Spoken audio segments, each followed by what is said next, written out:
So ito nga, kanina pa ito nagko-comment na ilabas ko na raw dahil mag-swimming na raw siya. Ang ating Rosmar Premium Tinted Sunscreen. Next week naman na siya. Abot pa naman ng summer. Pero ayun nga, ito ang advice ko sa inyo. Ang sunscreen naman guys, o ang sunblock, ay hindi lang naman siya ginagamit pag summer o mag-aaraw kayo or magtatapat kayo sa araw or what.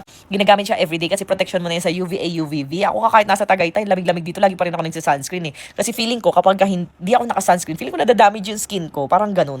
Kaya kahit nasa bahay ako, kahit nga hindi ako lumabas ng kwarto, nagsi-sunscreen pa din ako. Kaya kung mapapansin nyo, parang minsan parang ako naka-foundation. Yan yun, ito na nga yan, oh. Tingnan mo, naka-ano ko. Walang lagkit yan. Parang wala akong nilagay. Ito yung Rosmar Kagayak Premium Tinted Sunscreen. Tingnan nyo guys, oh. Diba, oh? Ang ganda niya talaga, oh. Walang lagkit. Tapos, very lightweight. Parang wala akong nilagay. Ito pa yung 3-finger ko kanina na napakaraming ginanon sa video ko. So, ayun. Pwede nyo talagang gamitin siya as daily use. Ako nga kahit gabi, di ko alam ba nagsa-sunscreen pa rin ako. Isa naman isa umaga.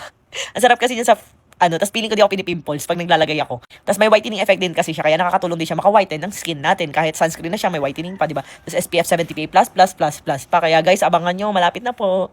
By the way guys, bumili na kayo ng Rosmar product sa TikTok shop kung may mga sabon tayo doon, lotion. Hindi lang naman sunscreen, sa mukha lang, yung dapat naglo-lotion din kayo, nagsabon din kayo, ganyan. Tapos kung gusto nyo na may PCOS kayo, di kayo magka-baby, try nyo inunom ko yung Rosmar Kagayako capsule. Tatlo na tayo, di ba? And yung Rosmar Kagayako capsule natin, nakakapayat, nakakaputi, nakaka-fresh and younger looking at nakakakinis. Pero bawal siya sa buntis. Inumin ko ulit siya pag nanganak na ako, gano'n. Para balik alindog program.